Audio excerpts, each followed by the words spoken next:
좋겠습니다.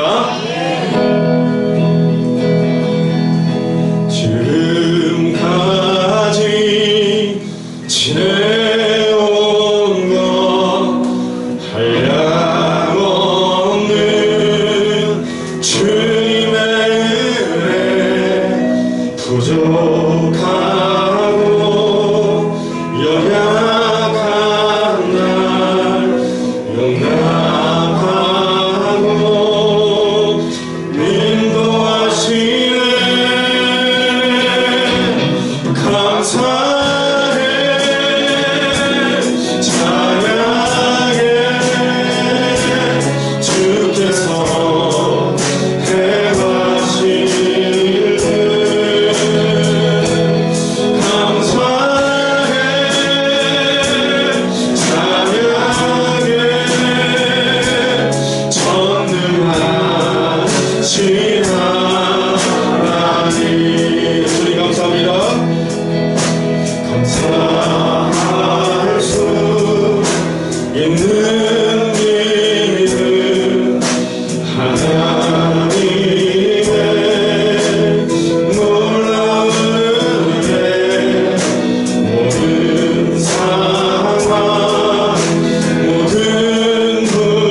살아계신 이의 영이 너희 안에 거하시면 그리스도 예수를 죽은 자 가운데서 살리시니가 너희 안에 거하시는 그의 영으로 말미암아 너희 죽을 몸도 살리시리라. 아멘. 우리 지난 한 주간의 삶을 되돌아보시면서 알게 모르게 지은 우리의 모든 잘못들을 주님 앞에 내어놓는 고백의 기도를 주님 앞에 드리시겠습니다.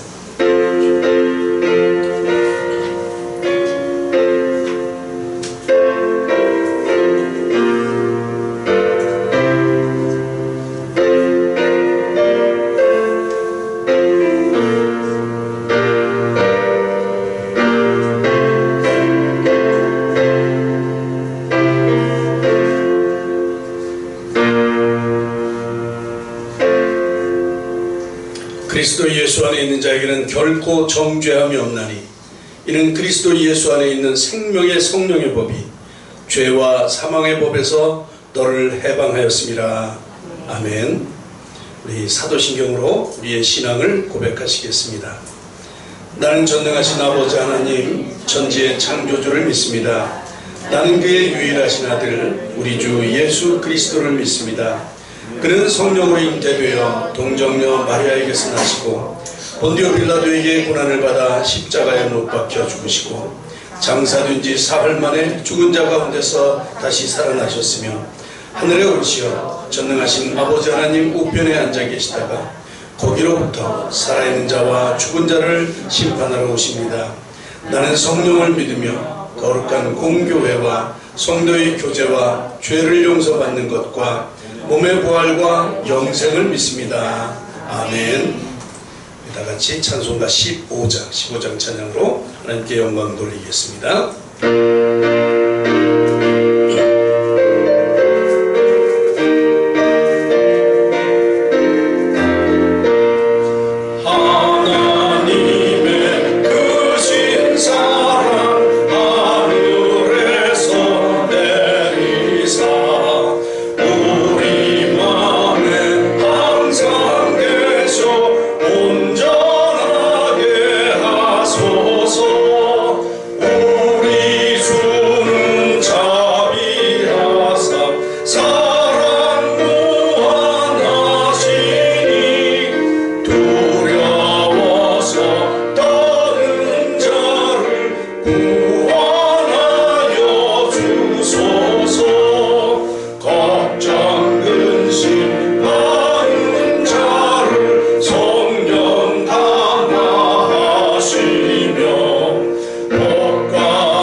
앉으셔서 기도하겠습니다.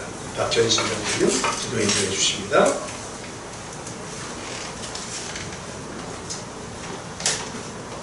거룩하신 하나님 아버지, 은혜와 사랑을 감사드립니다.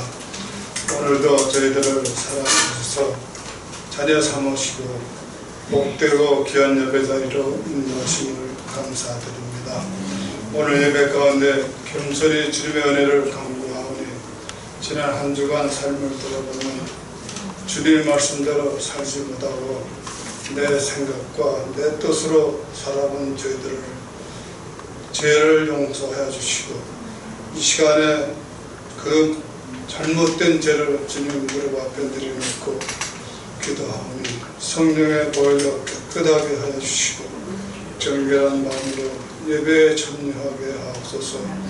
무더운 여름 지나가고 서늘한 가을에 결실의 계절을 주심을 감사합니다. 저희들도 믿음의 결실을 맺는 주님의 은혜가 임하게 하옵소서. 이 나라 이 백성을 불쌍히 여기사 이 백성의 시험 소리를 들으시고 이 땅을 고쳐 주시옵소서. 모든 백성의 죄에서 돌이켜 회개하고 상한 심령이 주님의 사랑과 은혜로 이루어서 회복되는 기적이 일어나게 하시고 이 백성이 주님을 섬기는 믿음의 백성으로 변화되는 주님의 은혜가 임하기를 기도합니다. 이 나라 대통령과 정치하는 모든 이들의 마음을 붙잡아 주셔서 하나님과 백성을 두려워하는 마음을 주시어 각자 주어진 일을 책임감을 가지고 감당하게 하시며 이 나라 모든 변화의 제자리를 찾아 이 나라의 백성을 잘 이끌어갈 수 있도록 지혜와 명철을 허락하여 주시옵소서.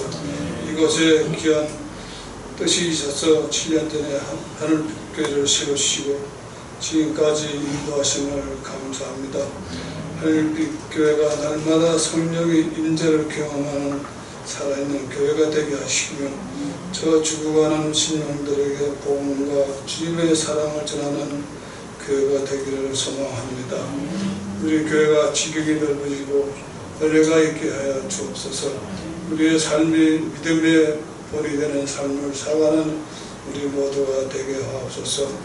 매일 아침 말씀을 묵상하고 즐거움으로 주님과 동행하는 삶을 주시어 구원의 기쁨과 감격을 누리며 하루하루 살아가는 우리 모두가 될 수 있도록 도와주옵소서. 주님의 가정에 선물을 주신 자녀들이 주 안에서 주님의 거룩한 말씀을 통하여 영적으로 성장하게 하시며 믿음에 강화하여 지도록 도와주옵소서. 성도들 가정에 어려운 문제를 가지고 기도하는 자들에게 우리 하나님께서 그 기도를 들어주시고 모든 어려움이 해결되는 은혜가 임하게 하옵소서. 해에서 주의 말씀을 선포하시는 선교사님들에게 건강과 어려움이 없도록 우리 주님이 인도하여 주옵소서. 태국의 김종호 성사님들은 주님이 주시는 능력에 성령의 능력으로 사역을 잘 감당하게 하시며 건강을 허락하사 선교 사역에 지장이 없도록 인도하여 주옵소서. 강원도 정동교회 기현종 목사님 사역의 은혜가 넘치는 가운데 그 마을이 주님을 섬기는 귀한 은혜가 있게 하여 주시기를 원하고 기도합니다.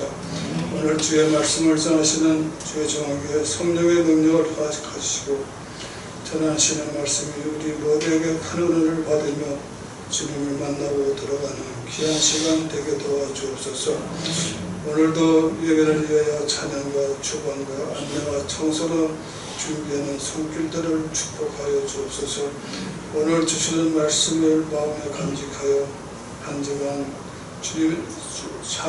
주간 삶을 승리하는 우리 모두가 되게 하옵소서. 오늘 이 자리에 참석하지 않은 우리 성도들 같은 은혜로 도와주시기 원합니다.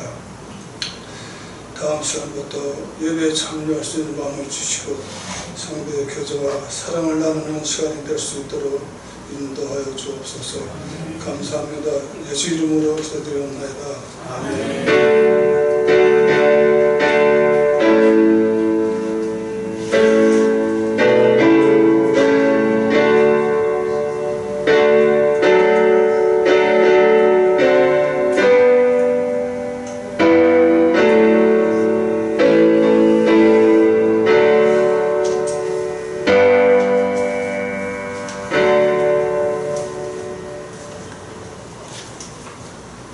이제 찬송가 213장 1절과 4절 부르시면서 봉헌 시간 갖도록 하겠습니다.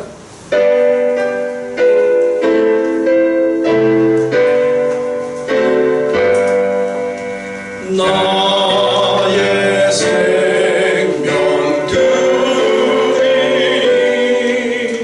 주여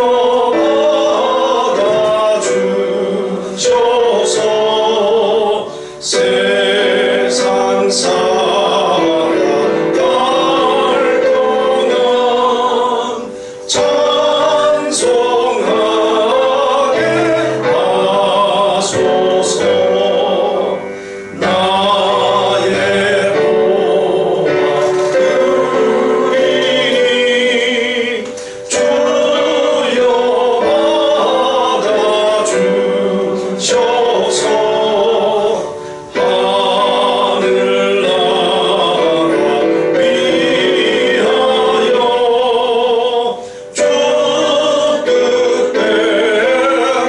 주 뜻대로 쓰소서.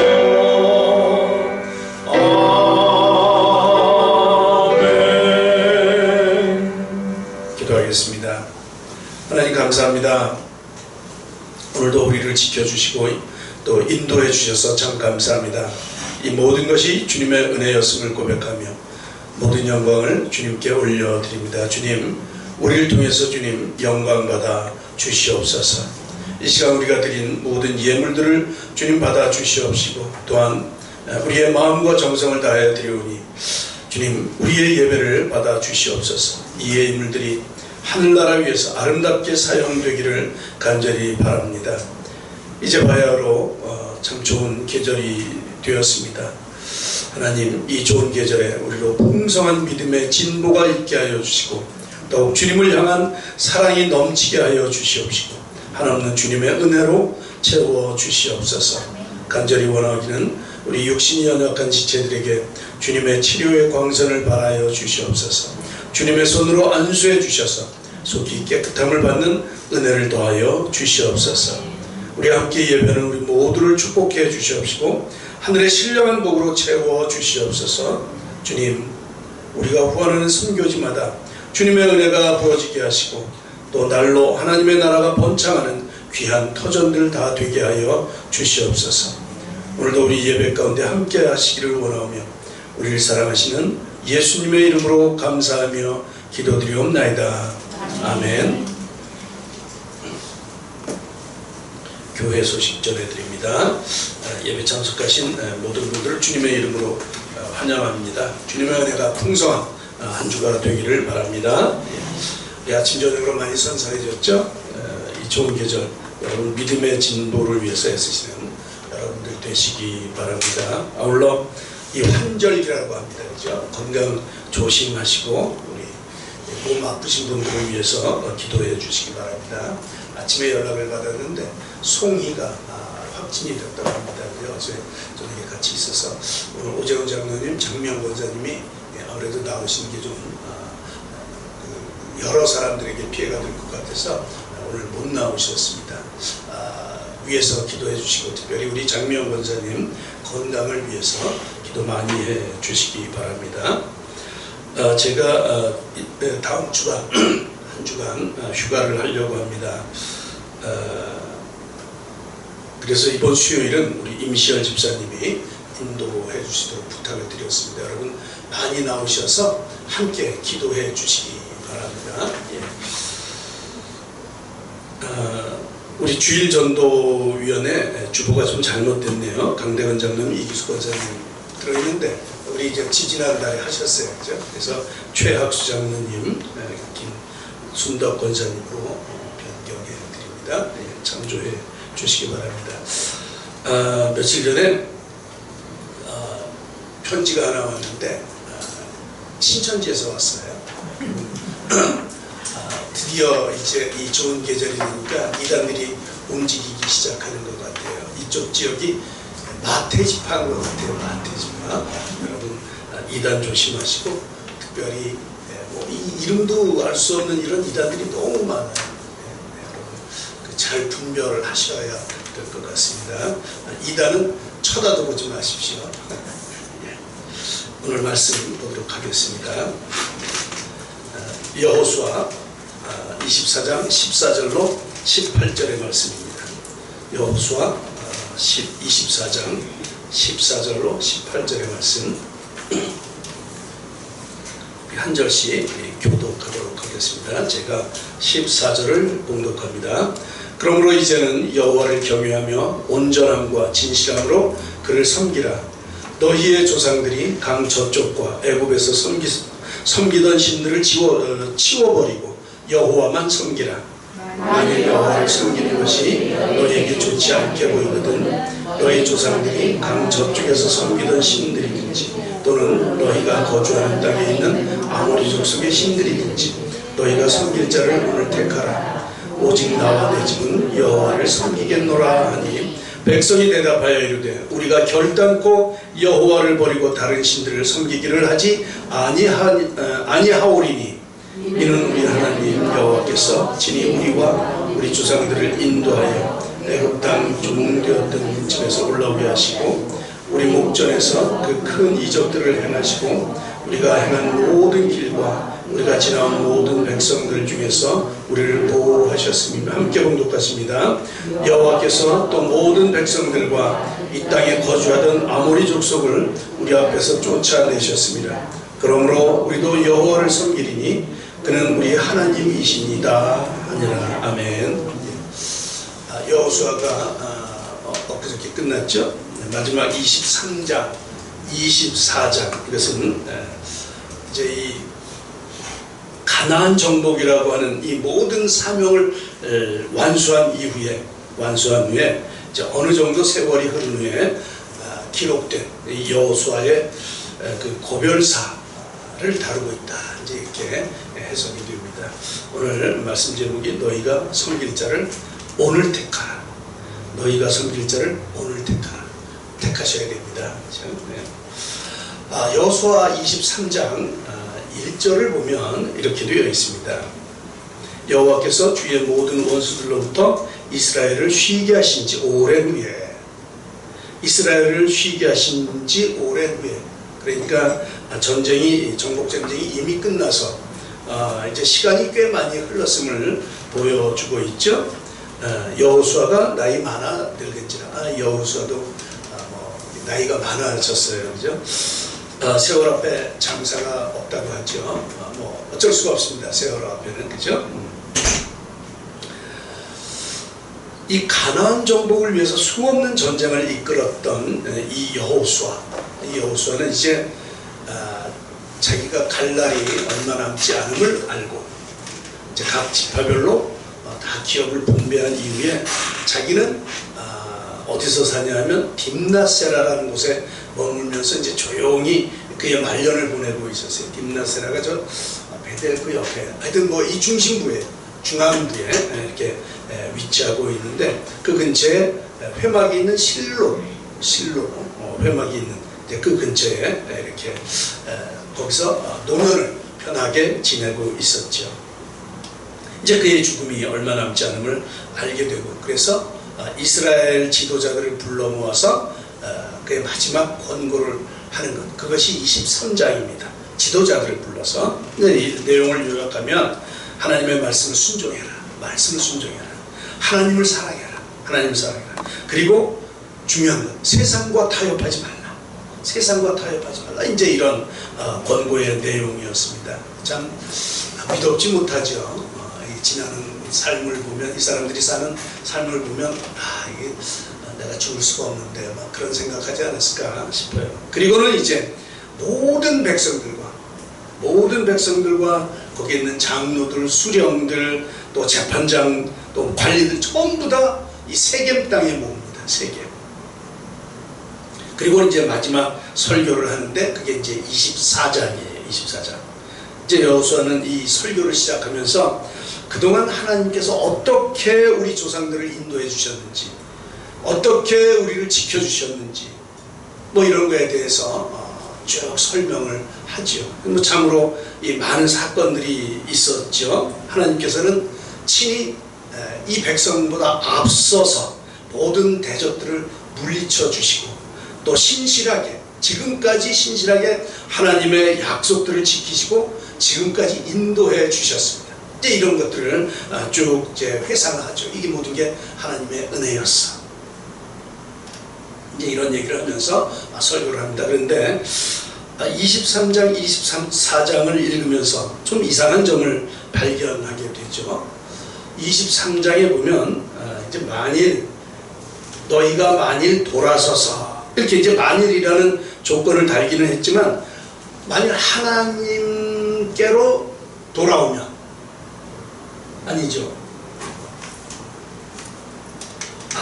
저 하나님을 등지고 돌아서는 거예요. 그죠?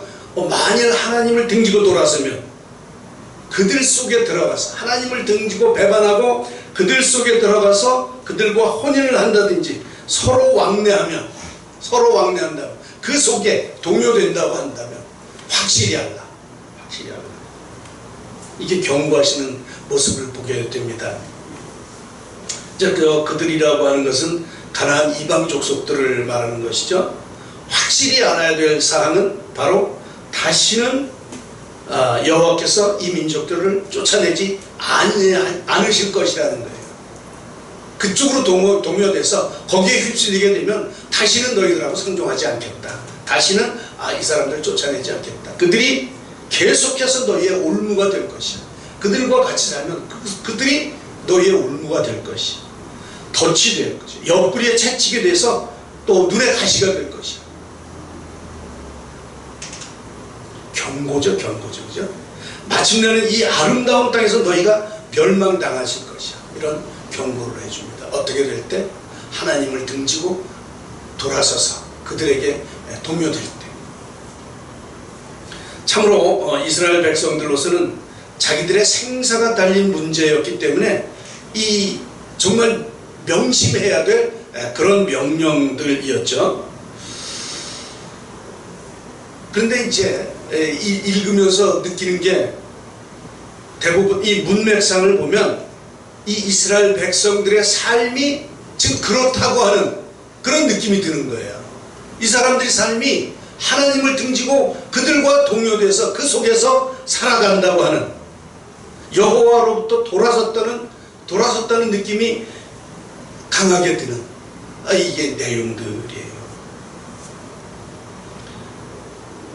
여호수아는 모든 지파를 세겜에 모아놓고 여호와의 말씀을 전하는 설교를 하죠. 이 설교 자세히 보면 이스라엘 백성들이 이 가나안에 들어가서 모든 땅을 점령하고 이제 모든 사명을 완수하고 편히 쉬는 동안 그들의 가나안 문화에 젖어 있었던 것으로 보여집니다. 바로 23장에서 경고했던 것처럼 여호와께로부터 돌아섰던 상황, 그 상황임을 짐작해야 하죠. 여호수아는 24장 23절에서 백성들에게 경고합니다. 여호수아가 이르되 그러면 이제 너희 중에 있는 이방신들을 치워버리고, 지금 있는 거예요. 그죠? 그 사람들 마음 가운데, 그 사람들 삶 가운데 이방신이 있는 거예요. 너희 중에 있는 이방신들을 치워버리고 너희의 마음을 이스라엘의 하나님 여호와께로 향하라. 이미 그들 가운데 이방신들이 판을 치고 있었다는 것이죠. 그동안 편안한 시간을 지나는 동안 이들의 신앙이 하나님과 이방신들 사이에서 혼합되어 가고 있었던 상황을 우리가 볼 수가 있습니다. 아니 어쩌면 여호와와 이방신들 사이에서 왔다 갔다 한 것도 아니고 여호와는 까맣게 잊어버리고 이방신에 매료되어서 그렇게 살아가고 있는지도 모릅니다. 어쩌면 아예 그쪽으로 넘어갔는지도 몰라요. 이에 대해서 여호수아는 이들의 타락함을 지적하고 있는 것이죠. 평안한 때에 우리가 조심해야 되죠. 평안하면 하나님이 잘 다가오지 않는 것 같습니다. 그래서 성경은 말하죠. 고난이 유익이라. 이 고난 가운데서 늘 하나님을 볼 수 있고 하나님을 찾게 된다. 그래서 우리에게는 적절한 긴장이 좀 있어야 될 줄로 압니다. 여러분, 고난이 여러분들에게 유익됨을 기억하시기 바랍니다. 여호수아는 이스라엘 백성을 향해서 너희가 섬길 자를 오늘 이날에 택하라. 오늘 택하라.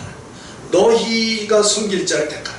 이게 문자적으로 보면 매우 민주적인 명령이에요. 그죠? 너희들이 섬길 것 너희가 주관적으로 선택하라. 이 자율성을 인정한 것처럼 보입니다. 그러나 상황은 그렇지 않죠. 여호수아가 말하는 것은 너희 중에 있는 이방신들 치워버리고 너희 마음을 이스라엘의 하나님 여호와께로 향하라는 것이에요. 오늘날 선택하라. 너희가 선택하라. 자율성을 준 게 아니라 이방신 치워버리고 너희 중에 있는 것 치워버리고 하나님께로 돌아와라. 그런 얘기죠. 엄중한 질책입니다. 그렇죠? 여호와의 백성들은 세상과 하나님 사이에서 이중적인 삶을 살면 안 됩니다. 세상도 사랑하고 하나님도 사랑하고 이렇게 살 수가 없어요. 그렇죠? 두 주인을 섬길 수 없다고 예수님이 말씀하지 않습니까? 우리 엘리야가 있어요. 엘리야. 그죠? 유명한 그 갈멜산 대전을 하는 엘리야. 그때 이 엘리야는 열왕기상 18장 21절에서 이스라엘 백성들을 향해서 이렇게 질타합니다. 너희가 오는 때까지 두 사이에서 머뭇머뭇하려느냐. 이제 바알 선지자들, 아세라 선지자들과 대결을 앞에 놓고 이런 질타를 하는 것이죠. 언제까지 두 사이에서 머뭇머뭇할 것이냐. 여호와가 만일 하나님이시면 여호와를 쫓고 바알이 하나님이면 그를 쫓으라. 선택하라. 그런 것이죠. 여러분, 바알 선택하겠습니까? 이런 질타를 받고 바알을 선택하면 안 되죠. 그죠? 하나님께 돌아오라고 하는 질책이에요. 그죠? 오늘 여호수아도 똑같은 말씀하지 않습니까? 강 저쪽과 애굽에서 섬기던 신들을 치워버리고 여호와만 섬기라. 만일 여호와만 섬기는 것이 좋지 않게 생각되거든 지금 선택해라. 여호와를 섬길 것인가? 이방신을 섬길 것인가? 결정하라는 것이죠. 여러분, 이것은 이들에게 자율성을 준 것이 아닙니다. 전적으로 여호와께 돌아오라는 준엄한 명령인 것이죠. 저도 이제 예전에 이 설교를 하면서 그렇게 설교했었던 것 같아요. 하나님께서는 정말 인격적이신 분이십니다. 그래서 우리의 선택을 존중하십니다. 그래서 우리에게 선택하라고 인격적으로 말씀하신다. 뭐 이렇게 설교했던 적이 있었어요. 이 자료를 보니까 그렇더라고요. 근데 잘못된 거예요. 물론 하나님이 인격적이신 것은 맞아요. 그래서 절대적으로 강요하지 않으시는 분이시면 맞아요. 절대적으로 우리의 자율성에 맡겨주십니다.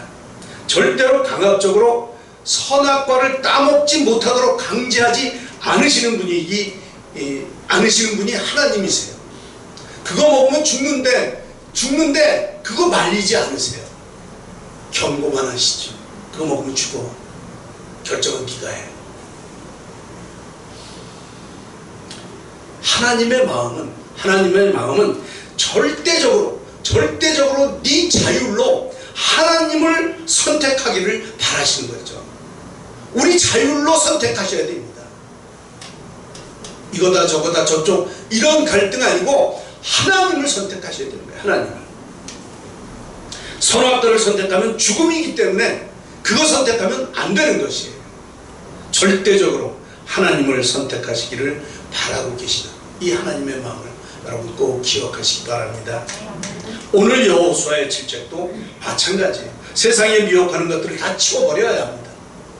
세상의 이방신들을 치워버려야 합니다. 그리고 여호와 하나님께로 돌아서야 한다는 것이죠. 세상은 너무 이렇게 즐겁고 좋아 보이는 일들이 많습니다. 정말 즐거워요. 그죠? 밖에 나가면 정말 즐겁습니다. 세상으로 눈을 돌리면 우리를 유혹하는 일들이 얼마나 많은지 모릅니다. 그것이 재미있기까지 해요. 오늘날 우리는 선택을 해야 합니다. 세상이냐 하나님이냐, 하나님이냐 세상이냐. 여러분 선택 잘 하시기 바랍니다.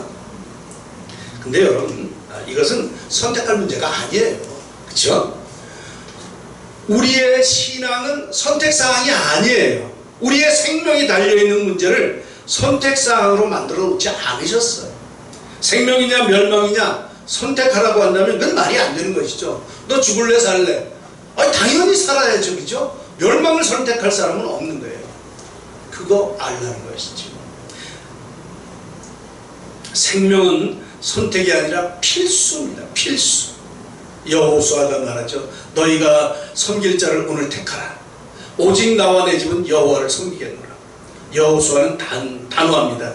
나는 여호와를 섬기겠다. 이것은 필수사항입니다. 여러분 이 필수사항 꼭 합격하시기 바랍니다. 꼭 그쪽을 선택하시기 바랍니다. 절대로 세상 것 눈 돌리지 마시기 바랍니다. 이렇게 결심하는 것을 믿음이라고 합니다. 세상은 하나님이 어디 계시냐? 이렇게 말해요. 그러나 우리 믿는 사람들은 하나님은 분명히 계시다고 말합니다. 이것이 믿음입니다. 세상 사람들이 아무리 신이 없다고 말해도 그러나 흔들리지 않고 하나님이 계심을 믿는 것, 그 하나님이 우리를 인도하신다고 하는 사실을 믿는 것, 이것이 우리의 신앙이 되어야 할 것입니다. 신앙이 문제입니다. 신앙. 그렇죠? 그러니까 우리가 세상 속에서 우왕좌왕하는 것은 순전히 우리의 신앙의 문제인 것이죠. 우리가 확실하게 선택하지 못한 결과다. 그 결과에 따라서 우리가 우왕좌왕하는 것입니다. 여러분 절대로 우왕좌왕하지 마시기를 축복합니다. 우리 하나님 아버지께서는 모든 성도님들이 움직이지 않는 분명하고도 진실한 믿음을 가지고 든든히 서 있기를 언제나 바라고 계십니다. 언제나 생명 쪽에 서 있기를 하나님께서는 바라신다는 것이죠. 특별히 오늘날처럼 이 관용적이고 또 타협적인 이런 풍조 속에서 우리의 눈에 보이는 유리한 것만을 찾는 그런 세대가 아닙니까? 이럴 때 더욱 하나님 쪽에 붙어있기를 바라고 계시는 것이죠. 요한계시록에 보면 그 7교회가 나오잖아요. 거기에 라오디게아 교회라는 교회가 나옵니다. 그죠? 거기에 직책하시는 거 보면 차지도 덥지도 않은 교회다. 이제 그렇게 말합니다. 시원한 맛이 없다는 것이죠. 그죠? 시원한 맛이 없다는 것이죠. 미지근한 것 내가 토하여 버리겠다. 그렇게 말씀을 하십니다. 우리가 경각심을 가져야 할 대목이다. 이제 이렇게 생각이 듭니다. 여러분 시원한 여러분 되시기 바랍니다. 하나님 앞에 시원하게 우리의 모든 것을 들여서 시원하게 화끈하게 주님을 섬기십시다. 우리는 세상에 살고 있어요. 그러나 결코 세상에 속한 것은 아닙니다. 이 세상에 살고 있지만 이 세상에 속한 것 아니에요. 신앙생활과 일상생활이 다를 수 없어요. 이중적인 것이 될 수가 없습니다. 신앙 따로 일반 삶 따로 이렇게 되지가 않는 것이에요. 왜냐하면 성도는 늘 하나님께서 보시는 앞에서 살아가고 있기 때문에 그래요. 그렇죠? 그래서 언제나 구별된 생활이 연속되어야 합니다. 교회 올 때만 구별된 생활이 아니라 일반 생활을 할 때, 일상생활을 할 때 구별된 삶을 살아야 돼요. 하나님 앞에서 구별된 삶, 이게 거룩한 거죠. 그렇죠? 하나님 것을 늘 선택하면서 내가 좀 손해보더라도 내가 좀 고난을 받더라도 하나님 거를 선택하는 것이죠. 우리는 사람을 즐겁게 하는 것보다 하나님을 기쁘시게 하는 것, 믿음으로 하나님을 더 기쁘시게 해야 하는 것이죠. 이것이 우리가 선택해야 할 신앙입니다. 신앙은 선택이에요. 선택을 잘 하셔야 됩니다. 오늘 15절에서 보면 너희가 섬길 자를 오늘 택하라 이렇게 말합니다. 너희 섬길 자를 오늘 택하라. 여호와를 섬기는 것이 저에게 좋지 않게 보이거든. 이게 무슨 말이에요, 그죠? 나는 안 섬길래. 이게 교회 나가는 게 싫어. 이렇게 될 때는 너희 저쪽에 가든지 저쪽에 순신을 신든지 아무렇게나 하고 여호와를 기쁘게 해야 되겠죠. 여호와를 섬기는 것을 선택해야 되는 거예요. 여호와를 선택하는 것이 멋져요. 그렇죠? 우리의 선택의 최우선은 여호와입니다. 우리는 기필코 여호와를 선택해야 하는 것입니다. 이제껏 지켜주시고 인도하여 주신 하나님을 선택하는 것, 그건 당연해요. 그렇죠? 여기까지 인도하셔서 살도록 해주신 그 하나님을 선택하면 조금도 주저함이 없어야 합니다. 그런데 오늘 여호수아를 통해서 이런 비참한 말을 듣겠죠. 여호와를 섬기는 것이 좋지 않게 보이거든. 여호와를 섬기는 것이 좋지 않게 보이거든. 이게 참 비참한 말 아닙니까? 그렇죠? 여러분들은 어떤 신앙이십니까? 여호와 때문에 기뻐하십니까? 즐거우십니까? 예, 그러셔야 됩니다. 세상에는 종교가 참 많아요. 그래서 참 종교를 선택하는 일은 중요한 문제예요. 철학자 헤겔이 그렇게 말을 했다고 합니다. 인간의 오류 중에 하나님에 대한 오류처럼 큰 것은 없다. 하나님에 대한 오류. 인간이 하나님께 대해서 잘못되면 도덕에 있어서도 잘못된다. 정치, 사회, 교육, 기타 일체에 있어서도 잘못된다. 그러므로 국가의 운명은 국민의 하나님께 대한 사상 여하에 좌우된다. 그러니까 인간의 삶이 하나님과 무관하다고 하는 오해가 있다는 거예요. 하나님 따로, 세상 일 따로, 이렇게 오해한다는 것이죠. 그러나 그렇지 않다는 것이요. 헤겔의 말에 의하면 모든 것이, 정치, 사회, 이 모든 것, 도덕, 이런 게 모든 게 하나님과 연관이 있다는 것이죠. 정말 그렇죠. 그죠? 정말 그래요. 국가의 최대 문제는 정치나 교육이나 경제, 국방 이런 문제가 아니에요. 그 이전에 이 국민이 하나님께 대해서 어떤 사상을 가지고 있느냐, 그것이 문제인 것이죠. 이것이 국민의 존망에 관한 중심 문제인 것입니다. 세계 만민에게 있어서 가장 큰 문제, 누구를 주인으로 삼느냐, 그것이죠. 선택이에요. 선택. 그죠? 선택. 저는 기독교를 종교라고 말하지 않습니다. 종교는 자기가 선택하는 거예요. 종교는 사람이 만든 거예요. 예를 들면 불교, 다 자기의 필요에 따라서 만드는 거예요. 로마에 가면 얼마나 신화가 많습니까? 다 자기의 필요에 따라서 만드는 거예요. 그런데 기독교는 종교가 아니에요. 이건 그냥 하나님, 우리의 절대자가 그냥 계신 거예요. 우리의 주인이 그냥 계신 거예요. 그러니까 우리가 선택하고 말고 할 것이 없는 거예요. 기독교를 선택할래, 불교를, 그런 차원이 아닌 거예요. 우리 하나님은 우리가 선택할 사람이 아닙니다. 그냥 우리는 그 안에 속해져 있는 사람들입니다. 피조물이라고 하죠. 그렇죠? 우리는 피조물일 뿐입니다. 오늘 여호수아는 너희가 섬길 자를 선택하라, 이렇게 말하죠. 선택의 중요성 참으로 귀합니다. 물론 이제 그 선택은 각 사람의 자유입니다. 하나님도 그 개인의 자율권 보장해 주시죠. 선택의 자유, 얼마든지 각 사람에게 부여되어 있습니다. 각 사람에게 다 선택의 자유가 다 주어져 있습니다. 그런데 정말 중요한 것은 이 한 번 선택한 다음에는 책임이 있다는 것이죠. 책임이. 그렇죠? 선택의 결과에 대한 책임. 이 책임은 누구도 피해나갈 수가 없습니다. 다른 사람에게 전가할 수도 없어요. 자기가 선택했기 때문에 자기가 책임을 져야 돼요. 아담의 잘못된 선택 하나로 모든 인류가 사망에 이른 것, 이 너무도 치명적인 것 아닙니까? 책임을 져야 됩니다. 선택에 대한 책임은 오로지 그것을 선택한 본인이 져야 하는 것이죠. 우리 마태복음 27장에 보면 예수님을 재판하는 그런 장면이 나옵니다. 그렇죠?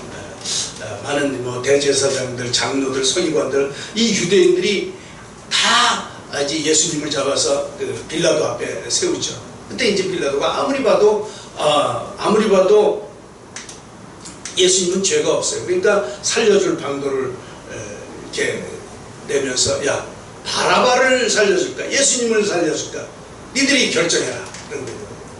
많은 사람들이 바라바를 놔줘라, 그렇게 결정을 한 거예요. 그죠? 바라바를 선택했어요. 그 선택의 결과, 그 책임, 누가 집니까? 그들이 져야 되는 거죠. 그들이 그 책임의 대가를 그대로 받게 됐죠. 2000년간 나라를 다 잃어버리고 세계 유랑민이 되었어요. 물론 예수님의 사명을 위해서 누군가는 그 일을 해야 돼요. 누군가는 그 일을 해야 되는데 그게 하필이면 이스라엘 백성이에요. 그게 하필이면 가룟 유다예요. 여러분 조심하셔야 됩니다. 그게 하필이면 내가 되지 않기. 이 정말 무서운 거예요. 그렇죠? 누구라도 이제 그 일을 감당해야 될 텐데 그 악함을 내가 감당하지 않도록 주님 늘 깨어 기도하셔야 될 것이죠. 그 일을 선택하는 순간 엄청난 불행이 닥치게 되는 것이죠. 우리는 절대로 그런 선택은 하지 마시기 바랍니다. 올바른 선택 여러분 하시기 바랍니다.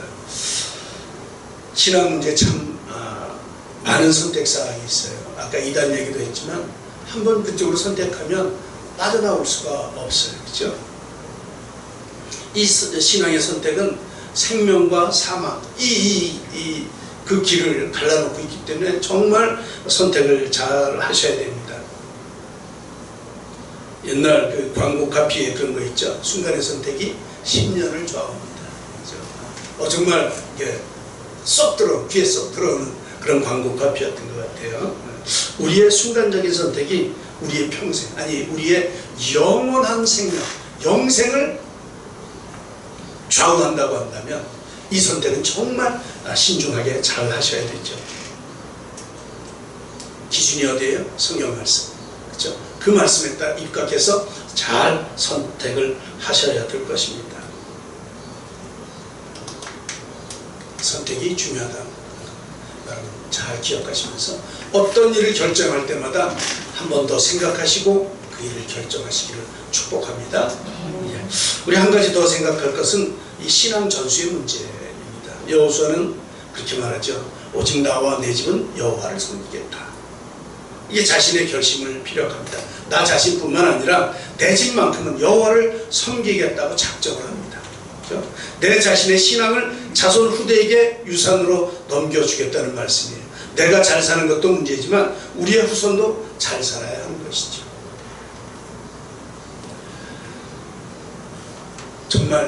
정말 그렇습니다. 우리 신앙의 유산을 물려주기 위해서 우리의 최선을 다해야 될 것입니다. 여러분 재산을 어디다 쓰시겠습니까? 그 일에 쓰셔야 됩니다. 우리의 이 신앙 유산을 물려주기 위한 것에 우리의 모든 것을 쏟으셔야 됩니다. 우리는 예수 그리스도의 보혈로 속죄함을 받은 성도죠. 우리는 우리 조상에 의해서 전하여받은 이 죄악들, 아담으로부터 전해져 내려온 이 죄악들, 이런 독소가 흐르는 이 피를 가지고 있어요. 그런데 거기에서 예수님을 통해서 우리의 신앙을 통해서 그리스도의 성스러운 보혈로 대치되어 그렇게 살아있는 생명으로 변화된 사람들입니다. 이 생명을 우리 후손들에게 잘 물려줘야 되겠죠. 흔히들 어떤 사람들은 신앙의 3대다, 신앙의 4대다 이제 이런 말들을 많이 하죠. 이러한 믿음의 가문에서 살았다고 하는 것 참으로 귀한 일입니다. 제 딸이 그걸 왜 못 믿지? 늘 어려서부터 듣고 자란 것이 그걸 믿는 거기 때문에 하나도 이상하지 않아요. 근데 중간에 믿기 시작하면 그거 참 힘들어요. 그죠? 하나님이 어떻게 세상을 창조하셨대? 말로 하셨대? 그럴 수가 있어? 이런 것부터 시작해가지고 어떻게 물이 포도주 됐대? 어떻게 물리를 걸었대? 이런 것들이 이해가 안 되죠. 이거 이해하려고 하니까 잘 안 되는 거예요. 그러니까 중간부터 믿기 시작한 사람들은 참 그거 극복하기가 어려운 거예요. 그런데 어려서부터 늘 그 얘기를 듣고 자란 사람은 하나도 이상하지 않아요. 왜? 하나님이니까 그런 거 하시는 거죠. 하나님이니까. 하나님이 못하실 게 없지. 그거 의심하는 게 이상하지. 이래요. 그죠? 그러니까 신앙의 3대 4대가 참 중요합니다. 신앙을 물려준다고 하는 것. 이 정말 중요합니다. 내가 우리 3대 4대 아니라도 괜찮아요. 지금은 이제 어쩔 수 없어요. 그죠? 내가 그런 조상이 되면 됩니다. 내가 그런 부모가 되시면 됩니다. 나도 신앙인으로 살고 우리 자손에게도 이 신앙을 전수하기를 결심하시고 잘 전수하시기 바랍니다. 이 결심을 우리가 지금 해야 될 때라 이렇게 생각이 됩니다. 나와 내 집은 여호와만 섬기겠노라 이 결심하면서 이 신앙의 전수를 위해 애를 쓰셔야 할 것입니다. 터키에 성지순례를 딱 한 번 갔다 왔어요. 그때 지하동굴을 봤습니다. 지하동굴 마치 이런 개미굴처럼 이렇게 핍박과 탄압을 피해서 지하로 대피해 있어요. 보면 지하 8층까지 있다고 그래요. 뭐 이렇게 큰 건물이 아니에요. 정말 미로처럼 생겨가지고 이렇게 서서도 다니지 못한 이런 굴 속에서 평생을 저 속에서 살았던 사람들이에요. 저 안에서 나오지 못하고 왜 나오면 죽으니까. 그렇게 이게 동굴이에요. 동굴. 뭐 중간에 좀 큰 데도 만들어놔서 거기에 좀 여러 사람이 모일 수 있는데 학교라고 하더라고요. 학교. 거기서 신앙을 가르치는 거예요. 전수하는 거예요.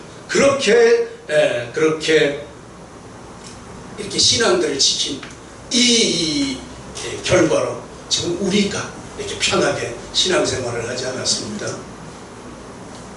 정말 우리의 사명이 우리 후손에게 하나님의 말씀을 말씀대로 잘 물려주는 것, 이게 우리의 사명일 수도 있습니다. 이 일을 위해서 다시 한번 단호한 결의와 철저한 노력이 있어야 할 줄로 압니다. 요즘 들어 이 교회가 무엇인지 참 많이 생각하게 됩니다. 교회 창립주의를 맞으면서 뭐 기획한 건 아닌데 이 교회에 대한 말씀이 부쩍 많아졌어요. 교회가 중요한 모양이죠. 예수님께서는 요한복음에서 이 성전을 헐라 내가 사흘 동안에 일으키겠다 이렇게 말씀하십니다. 눈에 보이는 성전 이걸 헐어버려라. 내가 사흘 동안에 일으키겠다. 근데 뭐를 일으키는지 몰라요. 근데 마가복음에 보니까 손으로 짓지 아니한 다른 성전을 사흘 동안에 지으리라. 손으로 짓지 않은 성전, 짓지 아니한 성전, 이게 뭡니까? 이게 바로 교회라는 거예요. 교회. 그 교회는 어떤 교회입니까? 베드로의 고백, 주는 그리스도시요 살아계신 하나님의 아들이십니다. 이 고백 위에 내 교회를 세우겠다고 하신 그 예수님의 교회입니다.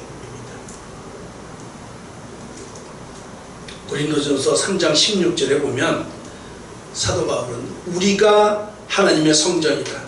우리가 하나님의 성령이 우리 안에 거하신다. 이렇게 말씀하지 않습니까? 우리가 교회라고 하는 거예요. 이제는 우리 자신이 성전이요 교회인 것이죠. 우리 가운데 성령을 모시게 살게 되었다는 것이죠. 그래서 지난 수요일날 이러한 교회에 대해서 함께 세워져 가는 교회, 이런 말씀을 나눴습니다. 교회는 바로 우리 자신이기 때문에 이제는 예배를 드리는 것이 바로 우리 자신이라는 것이에요. 우리 자신이 예배하는 처소라는 것이죠. 내가 가는 겁니다. 그죠? 성전에 우리가 있는 것이 바로 예배 드리는 장소예요. 요한복음 4장 말씀처럼 여기서도 말고 저기서도 말고 예루살렘에서도 말고 그리심산 거기도 아니고 그 성전들 아니야. 어떻게 예배한다고요? 신령과 진정으로 너희 마음 가운데서 정말 진정한 마음으로 하나님의 성령을 힘입어 함께 예배하는 것이죠. 이제는 장소가 문제가 아닙니다. 그러니까 집에서도 충분히 예배 드릴 수 있고 어느 곳에서든 어느 때이든 우리는 하나님께 예배할 수 있다는 것이죠. 바로 영과 진리로 하나님의 영광을 찬양하면 되는 것입니다. 그것이 예배예요. 그렇죠? 예배예요.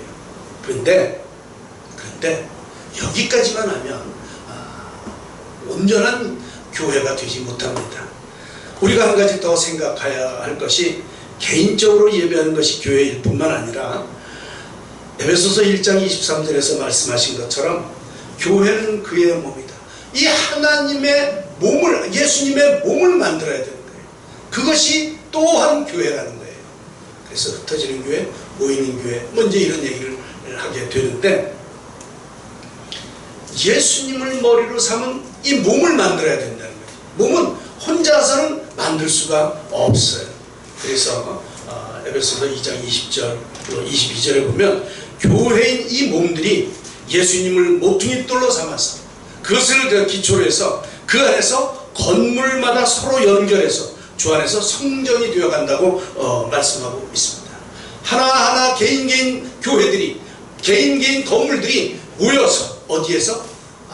예수 그리스도를 바탕으로 해서 모퉁이 돌로 삼아서, 주춧돌로 삼아서 그 위에서 서로 연결이 되어서 예수님의 큰 몸을 만들게 되는 것이죠.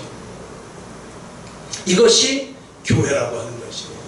개개인도 교회이지만 정작 교회의 완성은 이 예수님의 몸을 만드는 것, 이것이 교회입니다. 예수님 안에서 서로 연결되어 성전이 되어 간다는 것이죠. 여러분, 성전 짓기 원하십니까?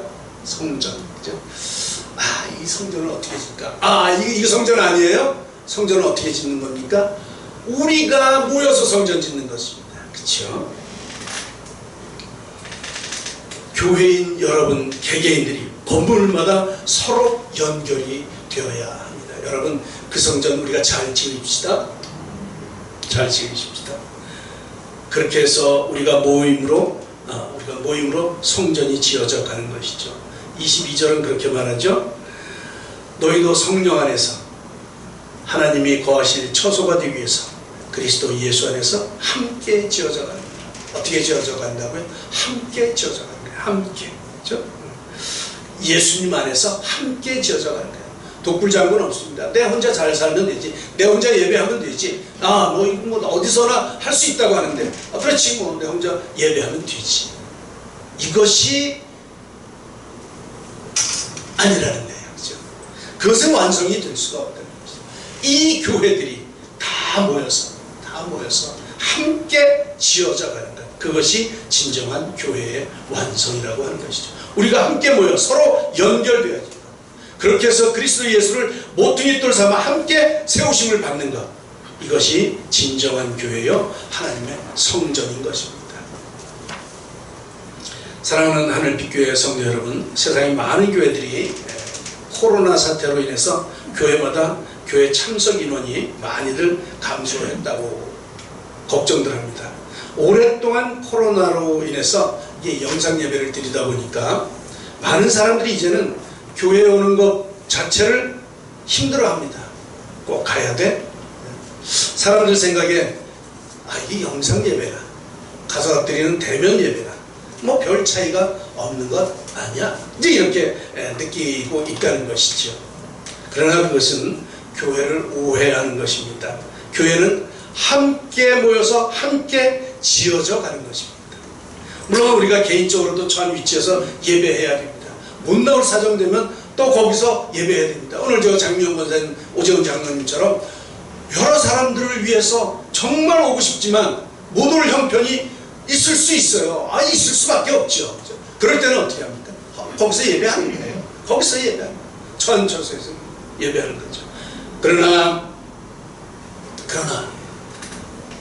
이 교회의 완성은 모두가 함께 모여서 함께 지어져 가는 것임을 여러분 꼭 기억하시기 바랍니다. 우리가 하나님의 성전을 모시는 성전이니까 개인적으로 드리는 이 예배들이 귀하죠. 그러나 더 귀한 것은 함께 모여 공동체의 예배를 완성하는 것, 이것이 훨씬 더 중요한 겁니다. 왜냐하면 이게 교회의 완성이기 때문에 그렇습니다. 우리는 함께 지어져 가야 하는 것입니다. 로마서에 보면 이렇게 말씀하십니다. 이와 같이 우리 많은 사람이 그리스도 안에서 한 몸이 되어 서로 지체가 되었느니라. 한 몸이 되어 서로 지체가 되어 있느니라. 그렇죠? 에베소서 4장 16절은 그렇게 말합니다. 그는 머리니 곧 그리스도시라. 그리스도를 머리로 삼아서 그에게서 온 몸이 각 마디를 통하여 도움을 받음으로 서로 연결되고 결합되어서 각 지체의 분량대로 역사해서 그 몸을 자라게 하신다. 사랑 안에서 스스로 세워간다.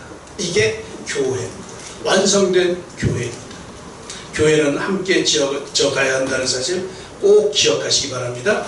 이것이 예수님께서 원하시며 예수님께서 이루고자 하셨던 최종 목표입니다. 바로 많은 사람들이 그리스도 안에서 한 몸이 되어서 서로 지체가 되어 그리스도의 몸을 이루는 것. 이것이 우리가 함께 나가야 될 사명의 종착지입니다. 이 일을 이루기 위해서 우리는 선택하셔야 됩니다. 선택하셔야 됩니다. 오늘 여호수아가 이스라엘 백성에게 경고한 것처럼 이제 우리가 선택해야 하는 엄중한 시점에 서 있습니다. 여러분들은 어떤 선택을 하시겠습니까? 이제는 너희의 조상들이 강 저쪽과 애굽에서 섬기던 신들을 치워버리고, 그거 치워버리고, 세상에 능돌렸던 것 그거 치워버리고 여호와만 섬기기를 결심하시는 여러분들이 되시기를 바랍니다. 엘리야의 질책처럼 두 사이에서 머뭇머뭇하지 마시고 오늘날 주의 음성이 들렸을 때 결단하시기 바랍니다. 여호수아의 고백이 여러분의 고백이 되기를 축복합니다. 나와 내 집은 여호와만 섬길 것입니다. 나는 하나님만으로 만족할 것입니다. 나는 절대 가치는 하나님밖에 없음을 고백합니다. 나는 하나님만 바라보며 살겠습니다. 하나님은 나의 구원이시오 나의 생의 목표이십니다. 이 결심을 하시는 여러분 되기를 주님의 이름으로 축복합니다. 기도하겠습니다. 하나님 아버지, 이 시간 우리가 여호수아의 권고를 받습니다. 여호수아가 결단하였던 것처럼 우리도 주님만 섬기기를 선택합니다. 온전한 마음으로, 진실한 마음으로 주님만 따르기를 선택합니다. 하나님 아버지, 아직도 우리 가운데 있는 세상을 사랑하는 마음을 정리하게 하여 주시옵소서. 우리 가운데 온전한 마음으로 주님만 모시며 따라가기를 소원하오니 우리를 인도하시고 지켜주시옵소서. 날마다 우리를 성결하게 구별하고 주님 앞에 거룩한 자로 서게 하여 주시옵소서. 이제는 우리가 결심하고 주님만 따르는 온전한 주님의 자녀 되게 하여 주시옵소서. 예수님의 이름으로 감사하며 기도드리옵나이다. 아멘. 예, 우리 다 일어나셔서 오 신실하신 주 찬양하시고 축도하도록 하겠습니다.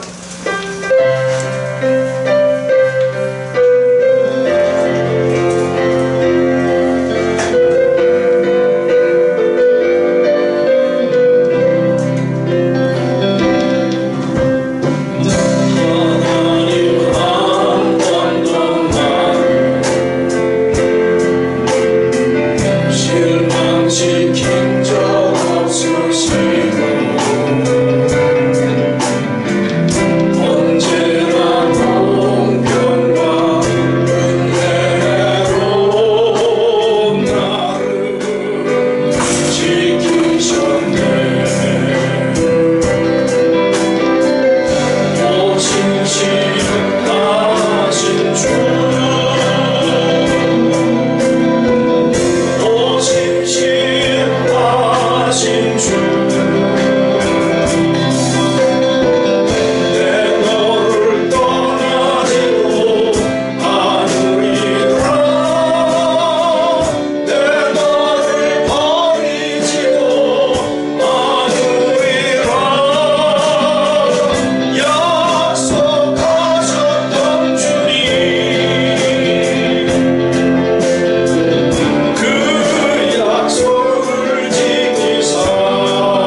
축도하겠습니다.